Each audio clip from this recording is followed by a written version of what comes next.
This episode explores the trajectory and the history of the old ACLU, the ACLU that formed and became the leading civil liberties organization in the latter half of the 20th century. And in order to explore that, my guest today is Ira Glasser, who was the executive director of the ACLU for 23 years, from 1978 until 2001.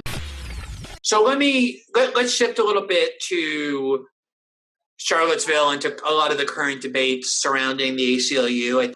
Obviously, just to remind people, in 2017, a white supremacist group applied for a marching permit to march against the removal of various Confederate era statutes. And were told that they couldn't march in the park that has a lot of political significance where marchers typically march, that they had to go to a much less prominent location, and the ACLU defended them.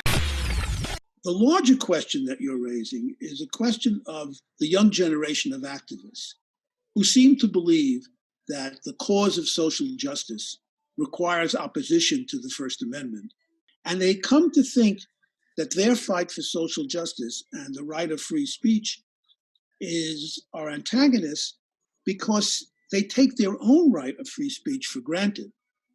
And they see their opponent's free speech as a threat, and they want it stopped.